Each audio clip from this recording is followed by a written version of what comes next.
Fala pessoal, tudo bem? Aqui quem fala é Léo Costa e esse é mais um episódio do nosso PBcast. Olá pessoal, aqui quem fala é Lucila Costa e bem-vindos ao nosso primeiro episódio do ano de 2023.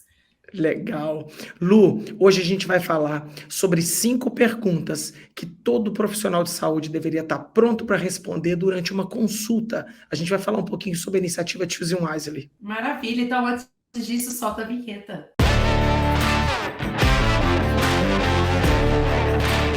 Lu, vamos começar o nosso episódio hoje, primeiro dando um feliz ano novo para todo mundo, Isso aí. que todo mundo tenha um ano maravilhoso. Agradecer, né, Lu? A gente fez 28 episódios do PBcast no ano de 2022. Quando que a gente começou, Lu? Nós nascemos dia 12 de maio. 12 de maio de 2022, de lá para cá a gente fez 28, esse é o episódio número 29, tá? Queria agradecer todo mundo, né, Lu, que participou como convidados nossos do PBcast. Se eu tentar lembrar de cabeça, que eu não vou conseguir lembrar o nome de todos os convidados, mas principalmente agradecer a audiência de todo mundo que vem para o PBcast, que vem escutando durante o seu atividade física, no busão, indo para o seu trabalho, né? E para quem acompanha a gente lá no YouTube, que prefere assistir por vídeo. Então, muito obrigado a todos. E a gente está muito feliz. Aproveita para quem está ouvindo, não deixa de curtir a página, né? Mandar um aviãozinho para o amigo, recomendando para ouvir também, para nos ajudar a divulgar cada vez mais as notícias que a gente traz aqui para vocês e as informações. É isso aí, pessoal. Segue a gente. É muito importante que vocês sigam a gente para você sempre receber as notificações quando a gente colocar novos episódios. Tá bom? Vamos lá, Luluzinha. Hoje a gente vai conversar. Essa é uma ideia que a gente teve antes de acabar o ano passado, né, 2022, que nós achamos isso aqui na internet, que é um documento da Choosing Wisely, especificamente esse aqui é da Choosing Wisely Austrália, que a gente já sabia dessas informações, mas a gente queria colocar isso para todo mundo ter ciência do que está acontecendo. A gente podia começar explicando o que é Choosing Wisely, né, Lu? Você quer dar um pitaquinho aí, Lu? Posso começar e você vai completando, né? Para quem não sabe, a Choose Wisely é uma iniciativa internacional. E hoje, né, essa iniciativa ela é multinacional, já tem vários países participando, e ela foi elaborada principalmente para ajudar médicos a engajar pacientes em diálogos sobre excesso de intervenções, colaborando para escolhas mais sábias em saúde. Então, a palavra mágica do Choose Wisely é que menos, muitas vezes em saúde, pode ser muito mais. Legal. O Choosing Wisely, pessoal, é uma iniciativa sem fins lucrativos, em que eles são pautados muito no cuidado centrado no paciente e principalmente na melhor evidência disponível, o que tem tudo a ver com o nosso mundo de prática baseada em evidências. O Choosing Wisely, ela é uma organização de pessoas que fazem uma escrutinização de toda a evidência sobre determinados assuntos, então diversas recomendações para diversas áreas de saúde, que eles tentam de forma extremamente simples comunicar aos colegas de como tomar decisões baseadas em evidência. A ideia central do Choosing Wisely é evitar duas coisas. E eu vou falar em inglês, depois a gente pode traduzir isso, né, Lu? O overdiagnosis e, por consequência, o overtreatment. O overdiagnosis, como o próprio nome fala, é você ficar fazendo um número excessivo de exames que provavelmente não são necessários e muitas vezes podem causar dano. E a consequência do overdiagnosis é fazer um overtreatment, que é um tratamento que, na verdade, ele não deveria ter acontecido em primeiro lugar, e ele causa mais dano do que benefício para os pacientes. Então, todas as cartilhas que vocês verem do Choosing Wisely é meio assim: não faça isso, não prescreva aquilo, evite fazer isso, evite fazer aquilo. Então, ele vai muito daquela coisa da via negativa. O que você não deve fazer? E depois o que sobrar disso, você pode tomar a decisão que você quiser. E aí é legal falar que você estava falando sobre os princípios, né, desse grupo, que principalmente é uma visão muito centrada no nosso paciente, principalmente com foco em qualidade, segurança e equidade dos tratamentos, e principalmente ser tratamentos embasados em evidências para os nossos pacientes. Legal. E aí, galera? Basicamente, a Choosing Wisely é isso, tá, gente? Quem quiser acessar o site da Choosing Wisely é www.choosingwisely.org. Esse é o site central. mas também tem a Choosing Uhum. Wisely no Brasil, né, Lu, liderada pelo nosso amigo Uhum. Luiz Cláudio Correia, que é Aham. choosingwisely.com.br. Tá? Então, vocês podem Uhum. acessar o site do Brasil, que ele tem Uhum. tudo em português e tem as recomendações iguais em todos os outros sites, tanto em Choosing Wisely no Canadá, na Austrália, assim por diante. Tá? Perfeito. O que eu É isso achei aí. muito bom. E aí tem um detalhe, né, Lu? O Choosing Wise, ele também traz informações para pacientes. E Uhum. aí eu acho que a ideia disso tudo, que eu acho muito legal, é levar a informação para os pacientes para eles se prepararem para uma consulta. Então, na verdade, o que nós vamos falar hoje são 5 perguntas que todo paciente deveria fazer durante uma consulta. E quando eu falo consulta, é com qualquer profissional de saúde, tá? E claro que a nossa audiência no PBcast é majoritariamente profissionais de saúde, você, profissional de saúde, está preparado para receber Para essas responder perguntas, essas perguntas. É isso aí. né?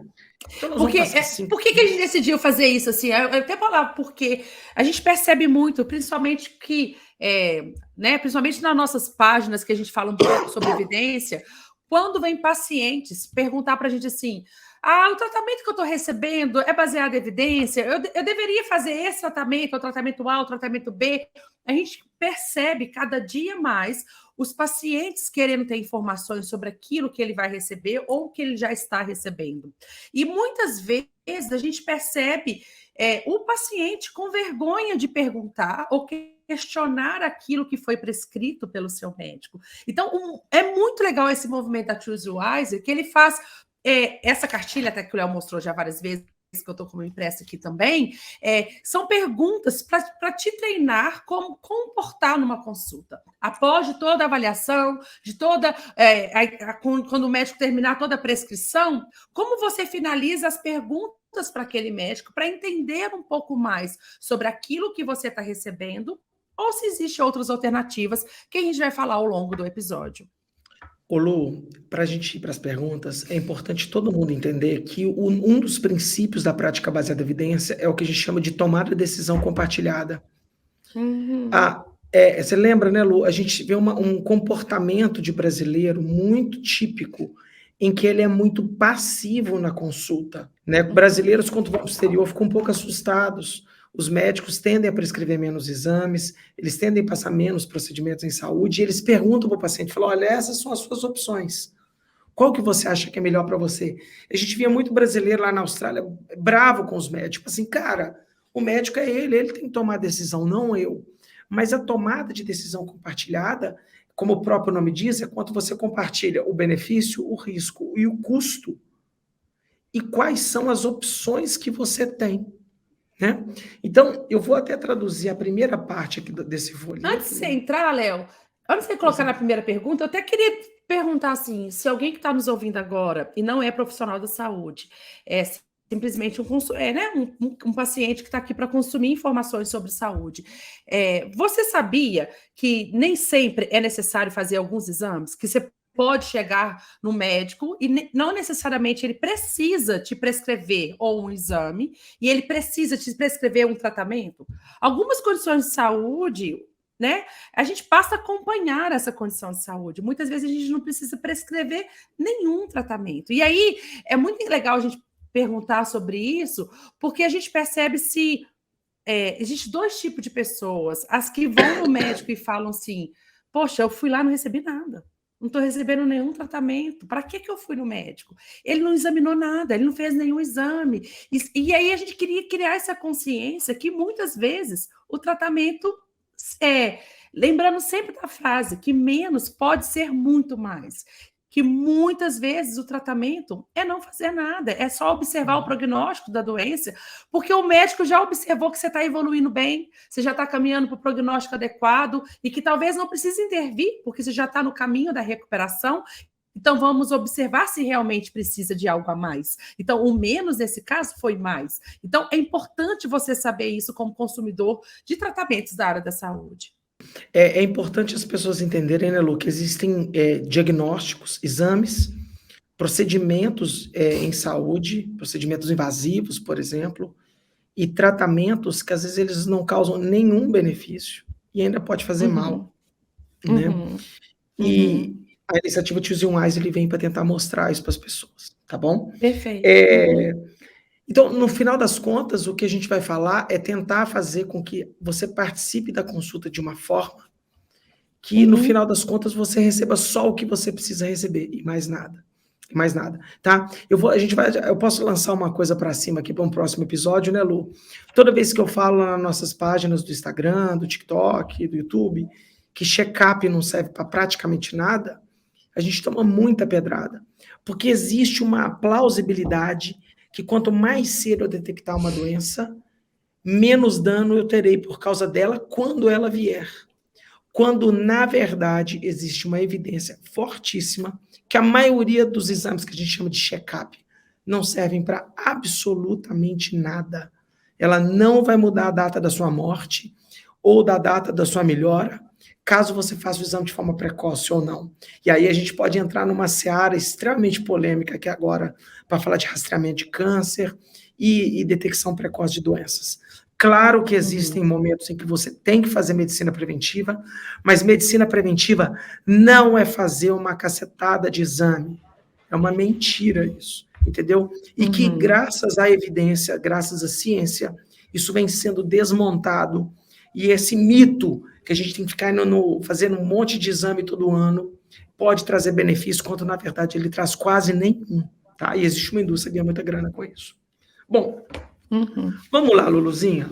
A primeira pergunta que todo paciente tem que fazer para o seu médico ou para o seu profissional de saúde durante uma consulta é, número 1, eu realmente preciso fazer esse exame, esse procedimento, esse tratamento? Essa é a primeira pergunta. Falar para o doutor sempre prescreve exame. Eu, de fato, preciso fazer isso? Ou porque, gente, muitos médicos se sentem pressionados a prescrever algo. Tipo, alguém pagou para eu estar lá. E existe uma cultura que eu sou obrigada a prescrever alguma coisa, ou algum exame, ou algum tratamento, ou algum procedimento. Quando, na verdade, isso nem sempre é verdade. Tá? Porque entra exatamente naquilo que eu já comentei antes, o paciente quer voltar para casa com alguma coisa na mão. Aí é onde entra, tá? Na minha opinião, vou extrapolar aqui agora um pouquinho. É onde que entra aquelas discussões eternas. Ah, mas será que não vale a pena eu prescrever um placebo? Porque, assim, é igual eu falei, o médico já identificou que talvez naquele momento não precisa de algum procedimento, ou não precisa de algum teste extra, ou qualquer procedimento, né? Só que o paciente, ele espera receber. Então, se você já de cara pergunta, eu realmente preciso disso, já de antemão sabendo que nem sempre é necessário fazer um teste extra, ou um procedimento extra, ou algum tratamento inicial, e aí você vai ter a clareza da resposta do seu médico se realmente aquele exame, ou procedimento, ou tratamento é necessário para esse momento. E mais, né, Lu? Quando o paciente fala isso para o médico, na verdade ele ele vai passar a impressão para o médico que ele está tudo bem se o médico não prescrever nada. Exato, esse é o ponto. Esse é o ponto. Sabe um exemplo que me veio à cabeça, Lu? Agora, imagina um pai de uma criança que tem uma discreta escoliose, por exemplo. Ele está vendo que o filho dele está com o ombro um pouquinho mais baixo do que o outro. E ele vai no médico, vai fazer um exame clínico normal, um exame físico, e ele percebe que, de fato, a criança tem uma discreta escoliose. E a gente sabe que escolioses abaixo de 20 graus, o tratamento é nada, é acompanhamento da criança. Então, não precisa fazer raio-x, não precisa fazer tomografia 3D, não precisa botar colete, não precisa fazer fisioterapia, não precisa de nada. O que o médico vai falar, ele vai falar, cara, o seu filho está com isso, a gente precisa ver a progressão dessa curva. Volta daqui a 6 meses. E o que você vai fazer até lá? Nada. O que você vai deixar de fazer? Também nada. Você vai tocar a vida normal, escola, tudo, tá? E isso, eu entendo que se você fizer isso diante do seu médico, o seu médico vai ter mais tranquilidade de não prescrever nada, quanto de fato ele não precisar de nada. Beleza? Exato.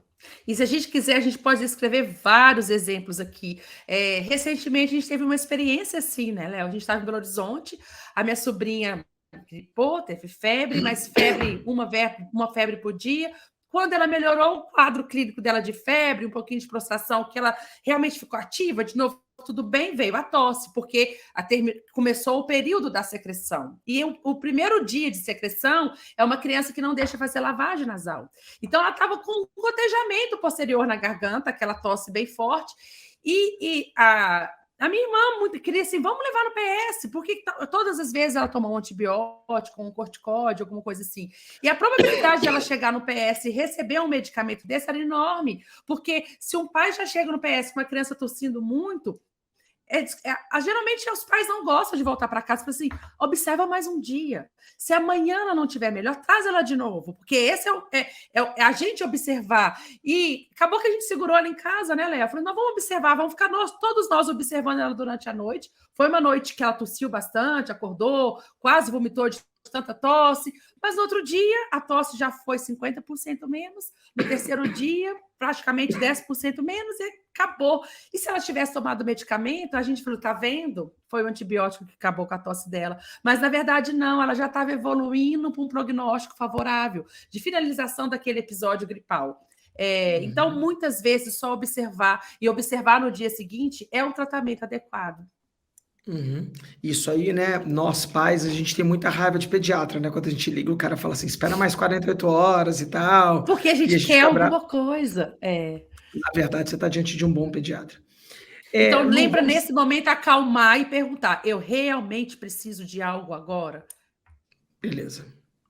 Essa é a primeira pergunta. A segunda pergunta é: caso tenha que fazer o procedimento, a pergunta clássica é quais são os riscos desse procedimento? Né, Lu? A primeira coisa que me veio à cabeça foi o episódio sobre câncer coloretal que a gente fez com o Dr. Jerônimo aqui no PBcast. E o que a gente percebeu é que a colonoscopia é um exame que tem uma boa probabilidade de prevenir mortes no futuro por câncer coloretal. Inclusive, né, Lu, esse podcast está sendo gravado alguns dias após a morte do Pelé, que morreu de câncer de coloretal. É um câncer agressivo quando ele é presente, muitas vezes não dá para reverter, e existe um exame que pode prevenir isso. Porém, a colonoscopia, ela tem uma probabilidade de causar um sangramento. Tu senta para fazer um exame e vai acordar numa mesa de cirurgia. E eu acho que é importante que os pacientes perguntem para os seus médicos quais são os riscos desse procedimento, né? E aí, sabendo dos riscos, o paciente pode se preparar melhor, ele pode postergar, ou ele pode, inclusive, perguntar se não tem uma outra opção, tá? Então, existem opções com menos riscos, etc. Alternativa. Dentro dessa mesma pergunta. E quando você fala de risco, Léo, é isso que eu ia falar. Quando você fala de risco, a pergunta não é só se tem risco, mas se esse teste que você vai fazer, qual é a probabilidade, qual a chance do resultado desse teste ser acurado? Porque a gente sabe, como profissional de saúde, talvez vocês, como pacientes, não sabem, mas muitos testes que fazemos não tem nenhuma acurácia de realmente diagnosticar aquilo que ele foi proposto a diagnosticar. Então, ele não é bom para separar bem o joio do trigo. Então, é importante perguntar para o seu médico qual que é a chance ou a probabilidade desse teste realmente apresentar os resultados para aquilo que a gente está tentando descobrir ou testar. Acho que é importante que todo mundo entenda, né, Lu, que enquanto um teste dá positivo, ele não necessariamente quer dizer que você tenha doença. Um teste positivo indica que a probabilidade de você ter a doença é maior do que a probabilidade de não ter a doença, o que é totalmente diferente de dizer você tem a doença, tá? Então, a gente passou aí pela pandemia, os testes rápidos, né? Eles, por exemplo, eles são péssimos quando dão negativo. Então, muita gente fala, vou usar o teste farmácia, quando é negativo, então eu vou para a balada. E se você tiver com sintoma, tiver tido contato com pessoas no passado, é muito provável que você tenha a doença, mesmo na presença de um teste negativo. Aí você tem que fazer um segundo tipo de teste, mais caro, mais demorado, talvez até um pouco mais invasivo, para tentar detectar a presença desse patógeno no seu corpo. Vocês estão vendo que eu estou tentando evitar o nome da doença aqui agora, né? Para as plataformas não encher o saco da gente. Para você poder fazer isso.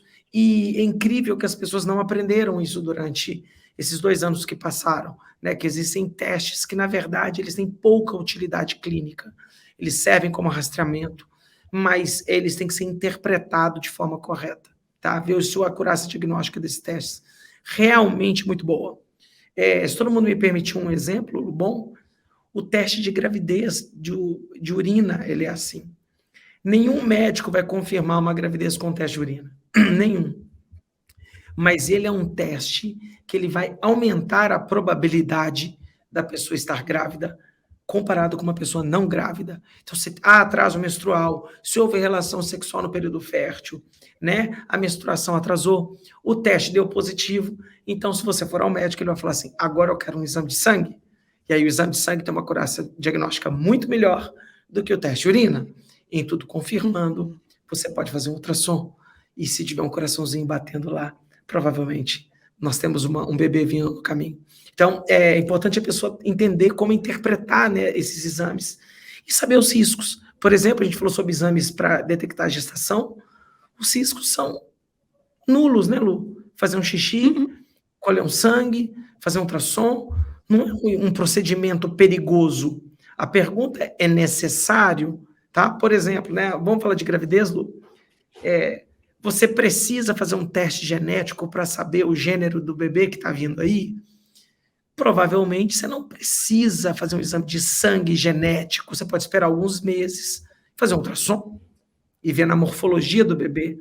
Mas pode ser que amanhã você vá para os Estados Unidos e queira comprar um enxoval. O nosso caso com o Pedrinho foi assim, né, Lu? A nossa primeira filha, Bela, a gente descobriu pelo ultrassom. O Pedro, a gente né, deu o teste de gravidez positivo. A gente ia viajar para os Estados Unidos e não sabia que a Lu ia estar grávida, mas não ia dar tempo de saber. Então, nós fizemos um teste de sexagem, tanto é que ele é pago particular, porque eu concordo que o convênio não tem que pagar por isso. Ele não é essencial. Por que não é essencial? Ele não é essencial. Ele não é necessário, na verdade. É a necessidade do paciente, não é a necessidade do sistema. Não traz nenhum benefício para a criança e nem para a mãe, né? A não ser a curiosidade sendo respondida. Ainda dentro dessa pergunta, né, em relação se tem algum risco fazer esse teste, perguntar também se esse teste, né, ou esse procedimento, ou esse tratamento que você está recebendo, ele tem a chance de levar para mais testes, ou adicionais tratamentos, ou outros procedimentos. Vou dar um exemplo da nossa área, né, Léo? A gente trabalha com dor lombar. E aí, muitas vezes, o paciente chega e fala, eu tô com dor lombar, e o paciente fala assim, vamos pedir um raio-x? Gente, o que o raio-x informa para um paciente de dor lombar? Quase nada. O máximo que o raio-x consegue mostrar para um paciente de dor lombar é uma fratura, ou talvez uma listese, não sei, ele informa muito pouco. E aí, como ele informa pouco, a chance de você fazer outro exame é maior. Aí você evolui para uma ressonância magnética. E aí, depois que você evolui para a ressonância magnética, você começa a achar alguns achados que você começa a tentar fazer uma relação de causa e efeito.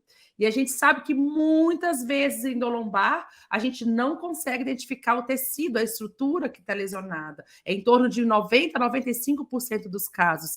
E aí, por causa disso, você começa a adicionar tratamentos que talvez você não iria fazer, porque você fez um exame extra. E um vai virando consequência do outro. E que talvez você tivesse feito um bom exame físico nesse paciente no dia da consulta, de fazer os testes, os movimentos que ele consegue, avaliar força, sensibilidade, né, de uma boa avaliação física desse paciente, você não precisaria ter feito, talvez, nenhum exame de imagem, que levaria uma sequência de exames desse paciente.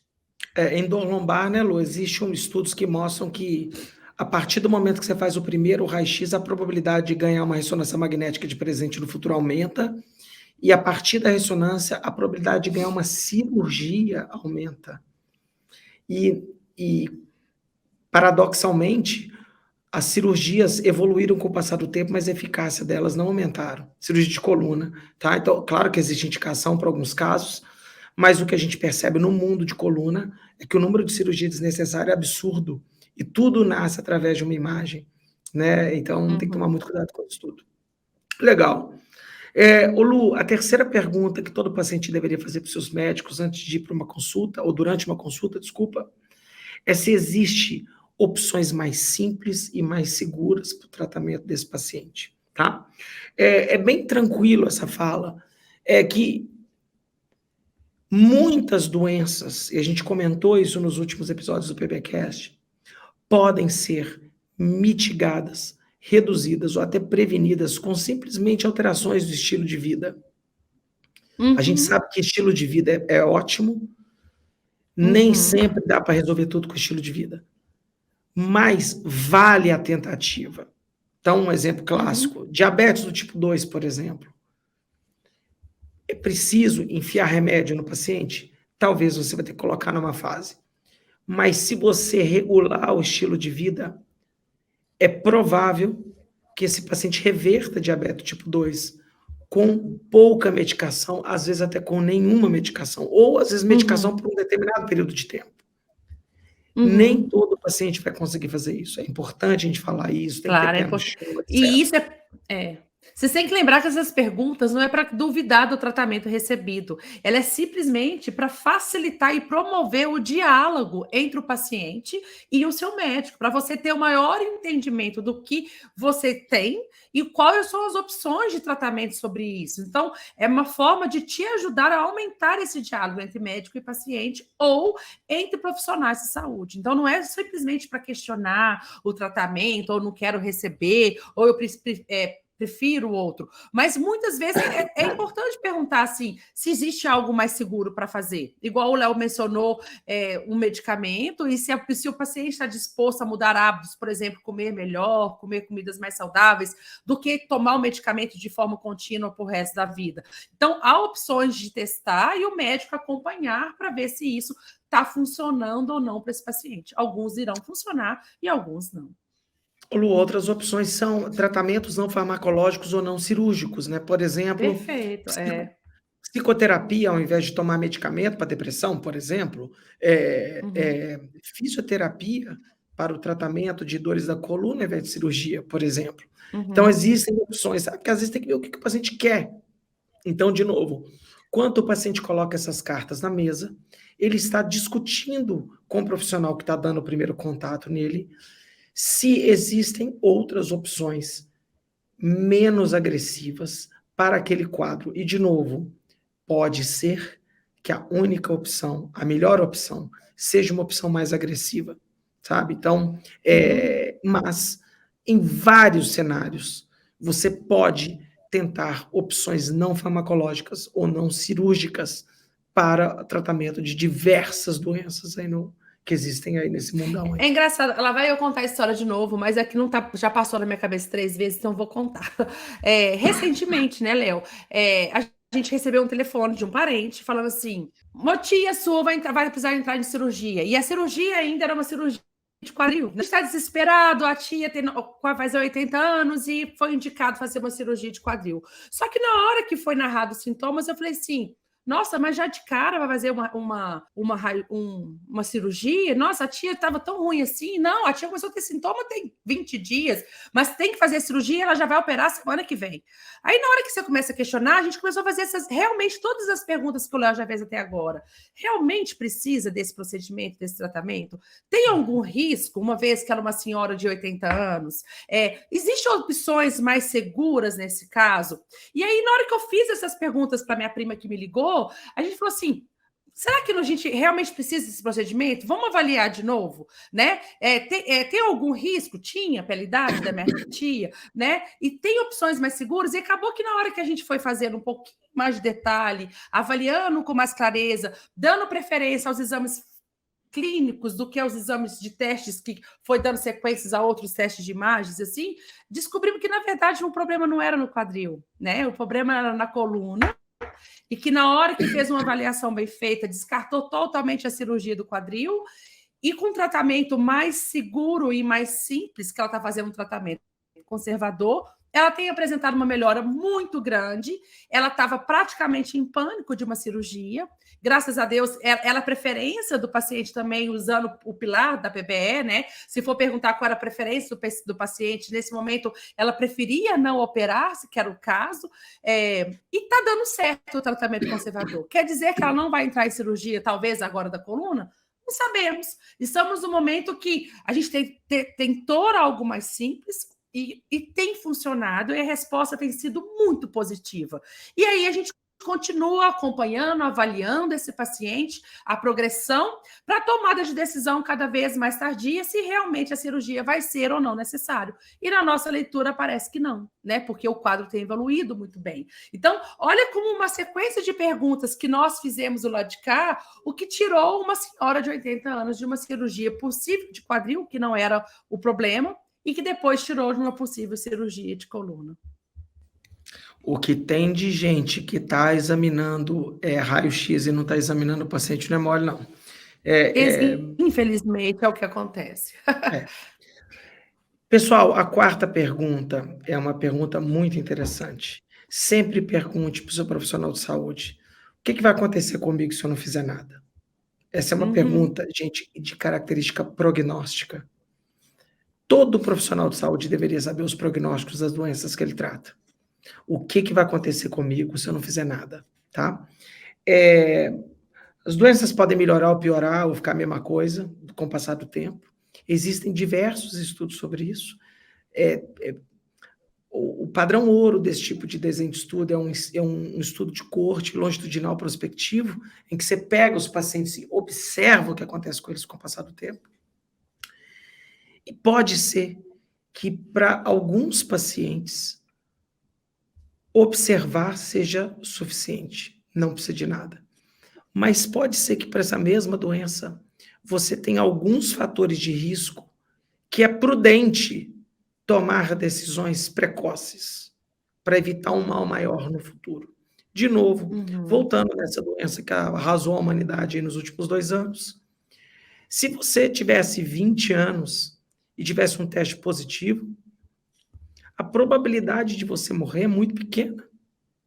Continua sendo muito pequena. Então, o tratamento é descansar, tomar analgésico, tomar água, ficar em casa, esperar. Mas se você tiver 70 anos, for diabético, cardiopata, talvez você precise de um monitoramento mais próximo. Talvez você precise ficar de olho no que está acontecendo e tomar decisões, porque aí a probabilidade de morte é maior. Então, você tem que saber agir nesses momentos. Então, hoje, em 2023, você, por exemplo, poderia entrar com uma terapia retroviral, por exemplo, para tentar baixar a carga viral desse paciente e tentar prevenir lá no futuro. O tratamento é caro, tem alguns eventos adversos, mas talvez, para alguns pacientes, o benefício é maior do que o risco. Agora, você dá esse mesmo retroviral para um moleque de 18 anos, a relação risco-benefício é invertida. A chance dele mudar alguma coisa é pequena e a chance de dar algum evento adverso, gastar maior grana, é grande. Então, é isso que tem que estar dentro da consulta. Você perguntar, doutor, o que acontece se eu não fizer nada? Entendeu? Pergunta para ele, vamos ver se o seu profissional de saúde ele está preparado para entender o prognóstico das doenças que você tem. Eu vou para a quinta pergunta, Lu, tá? Quais são os custos? Gente, alguém paga a conta o tempo todo. Tem basicamente 3 pessoas que podem pagar essa conta. Ou o seu bolso, você tirar dinheiro do seu próprio bolso, ou o seu convênio, que é um conjunto de pessoas que está pagando por essa conta. E quando você começa a fazer tratamento desnecessário, procedimento desnecessário, diagnóstico desnecessário, acontece um fenômeno que vem acontecendo nos últimos 20 anos no Brasil. Os convênios estão cada vez piores e cada vez mais caros. Você paga mais para ter menos qualidade de serviço do outro lado, tá? Fiquem atentos com isso. E por último, gente, o governo paga por isso. No final das contas, quem paga é a gente. Ou você paga via convênio, ou via bolsa, ou via imposto. Então, quando você vê, por exemplo, vou dar nome aos bois, quando o governo brasileiro aprova homeopatia no SUS, significa que tem dinheiro de imposto sendo utilizado para prescrever placebo para os pacientes. A gente falou de poderia estar usando para um tratamento mais eficaz para as outras doenças, né? Se você quiser cortar custo no SUS, fácil. Todo paciente com dor lombar que chegar lá, você corta exame radiológico em primeira consulta. Todos os guidelines dizem isso, todos, 100%. De cada 100 pacientes que aparecer lá, 1 ou 2 de fato vão precisar do exame. Para que você vai prescrever? Aí se soma o preço de 100 ressonâncias magnéticas, é uma cirurgia de transplante cardíaco, que acabou o dinheiro, o paciente vai morrer na fila. Então, às vezes, o excesso de exame que você está fazendo está matando outra pessoa lá na ponta. Ou aumentando o plano de saúde para aquelas pessoas que não têm dinheiro para pagar lá na ponta. E o custo, como fala muito bem o Choosing Wisely, não é só financeiro. Ele pode ser emocional, de um procedimento desnecessário. Um procedimento doloroso, um procedimento que vai gerar uma internação. Você vai ter um estresse danado, porque quem vai cuidar dos meus filhos enquanto eu vou fazer disso? Entendeu? Tem todo um custo de tempo, um custo emocional e um custo financeiro, tá? Então, preparos de exames, etc. Então, você só deveria incorrer nesse custo, seja ele monetário, emocional ou de tempo, se de fato aquele procedimento ou tratamento for necessário. Necessário, tá? Lu, eu não vou me cansar de dizer isso. 50% dos pacientes que recebem prescrição de opioides não toleram os eventos adversos dos opioides. 50%. É caro, o remédio é caro. Ele não abaixa muito a dor em várias condições crônicas. E quando eu falo evento adverso, que parece que a pessoa acha que vai morrer, mas não é. Por exemplo, o cara começa a fazer uso de morfina, de tramal, qualquer outro desses remédios, Tilex, eles podem ficar muito sonolentos. Eles não conseguem trabalhar, eles não vão conseguir cuidar dos filhos, eles não vão poder dirigir, operar máquina, o risco aumenta. Então, quando eu falo não tolera, não é que o cara passa mal usando, pode ser que atrapalhe a vida do cara. E na hora que você bota no risco-benefício, por isso que 50% dos pacientes que usam opioide abandonam o tratamento, tá? E dos que sobram, o efeito desejado é muito menor do que aquele que de fato ele recebe. Então tem que ficar atento com essas coisas. Sendo assim, perguntem para os seus médicos se há alguma opção mais barata, porque nem sempre a opção mais cara, mais tecnológica ou mais invasiva é a melhor. Não é isso, Lu? Lembre da primeira frase, que não é uma frase minha, e sim do Choosing Wisely, que menos pode ser mais. Então, nem sempre aquilo que parece ser o de ponta é mais. Eu não vou saber falar o exemplo completo, porque eu sou péssima de guardar nome, mas a gente teve um exemplo muito grande agora que viralizou na internet de uma atriz que vendeu tudo para fazer uma cirurgia e ir para os Estados Unidos, fazer uma cirurgia para esclerose múltipla. A cirurgia não tem nenhuma comprovação científica sobre o efeito dela para a esclerose múltipla. E é engraçado que na hora que passa e sai nas mídias, na televisão, em qualquer mídia escrita e rede social, todo paciente com esclerose múltipla fica assim, por que o SUS não me dá isso? Eu também vou vender, eu também vou tentar. E será que o mais? É o que deveria ser feito? Nesse caso, não é. Nesse caso, parece ser uma solução, mas cuidado, não tem comprovação científica. Então, lembra que muitas vezes fazer menos pode ser mais para a sua saúde. Então, cuidado com o que se vende na mídia, que parece ser a solução de tudo, e que nem sempre é bem por aí. Lu, você deu um exemplo muito bom. 26 milhões de reais que custa esse procedimento. Tem pessoas que passam a vida inteira acumulando patrimônio para ter uma vida mais tranquila no futuro. E por desespero e má informação, ele gasta todo o dinheiro de uma vida, de uma família, para tratamentos desnecessários ou inúteis. Tem mais exemplos, Lu. Quem não se lembra? Congelamento de cordão umbilical. Falou, vai que lá no futuro o seu filho pode... Olha que covardia. O seu filho pode precisar disso caso ele tenha algum problema. Você pode salvar. E é num momento tão frágil, no momento tá ali, você está pensando, o menino nascendo, você está anestesiado, toma decisão, congela, não congela. Cada folder lindo, né, Lu? Principalmente na gestação da Bela, em 2013, isso era uma febre. Assim, gente, com 10 minutos de leitura você não faria. Entendeu?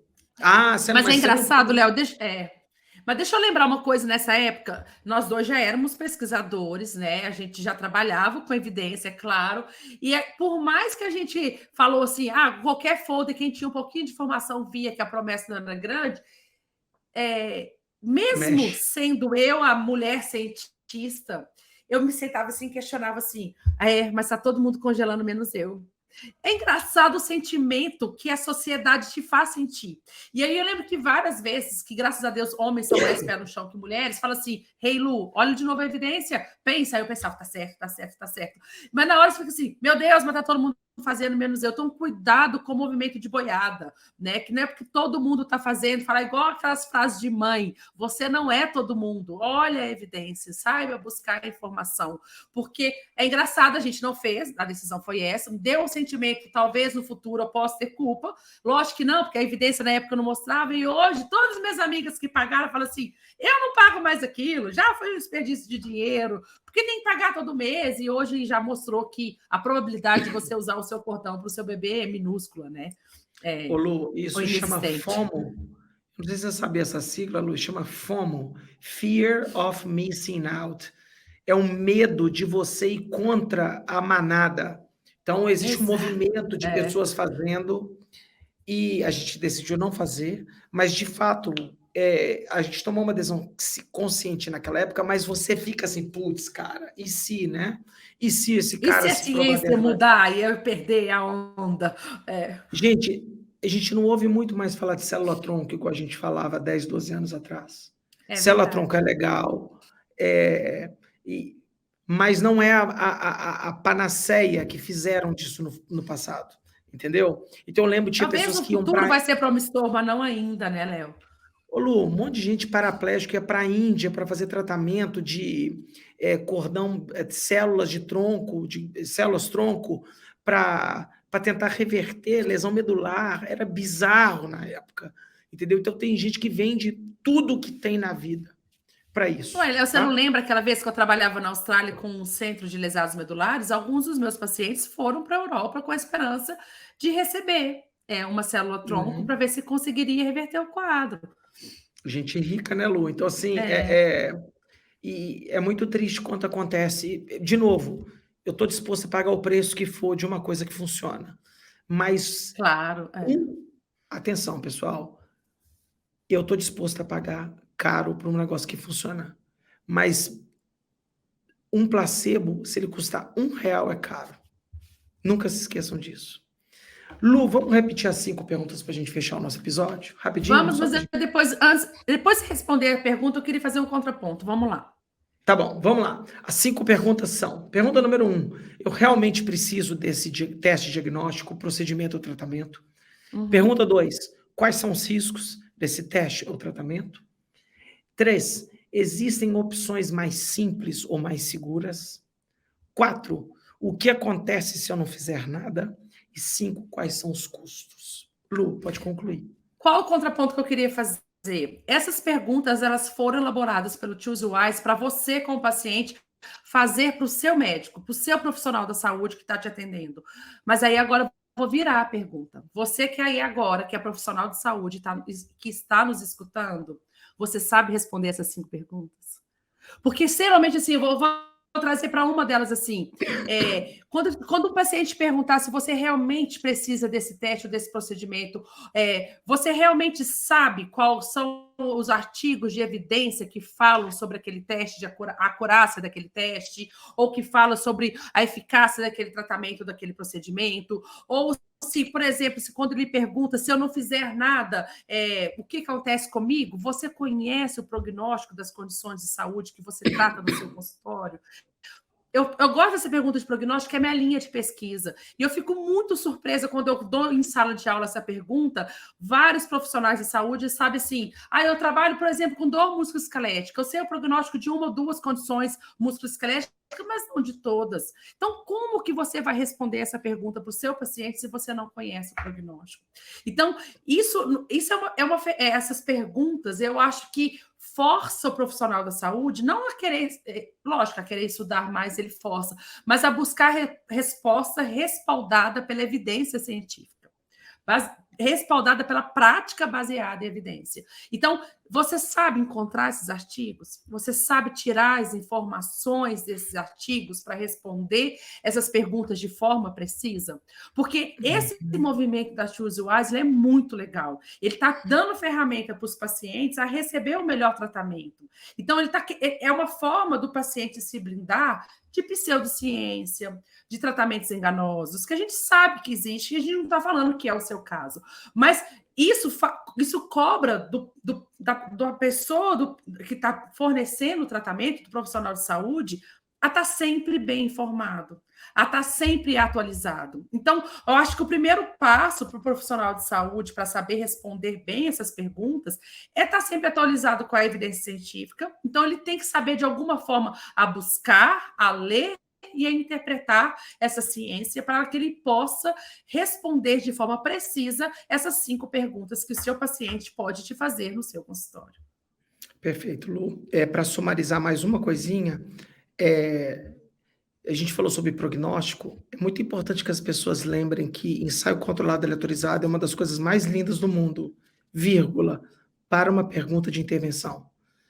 Né? A gente passou aqui falando sobre prognóstico, falamos de estudo de corte, e também a gente falou sobre diagnóstico, que existem vários desenhos de estudos diagnósticos, como, por exemplo, estudos transversais, estudos de caso de controle, até ensaios clínicos. Então, na verdade, se o clínico não conseguir dominar qual desenho de estudo responde cada pergunta clínica, esse cara, ele está nadando na escuridão. Isso pode ser muito perigoso na tomada de decisão clínica. Beleza? É isso aí. Luluzinha, vamos terminar esse episódio? Vamos colocar, para todo mundo ter acesso a essa lista, nós vamos colocar um link aqui desse panfleto, que é um panfleto que eles sugerem ser entregue nas recepções de clínicas para os pacientes melhorar o seu diálogo com os seus pacientes. Infelizmente, a gente não encontrou ele em português ainda do jeito que está aqui, a gente vai colocar em inglês, mas se a gente achar o em português, a gente também coloca aqui para vocês. Então, quem quiser ter acesso, a gente vai colocar o link aqui para vocês na descrição do nosso áudio ou vídeo, dependente de onde vocês estão ouvindo a gente. Legal demais. Pessoal, Lulu, onde que a gente encontra você nas redes sociais? Eu estou sempre aqui no PBcast e também estou no Instagram, Lucila_Costa. Legal, pessoal. Vocês podem me encontrar lá no Instagram, Leo_Costa_PBE, no Twitter, no LCOS3060 e lá no TikTok, no Ciência de Verdade, tá bom? Gente, por favor, sigam o PBcast no YouTube e na sua plataforma de podcast preferida, tá bom? Um super abraço e a gente se vê no próximo episódio. Até lá. Tchau, tchau. Tchau, tchau.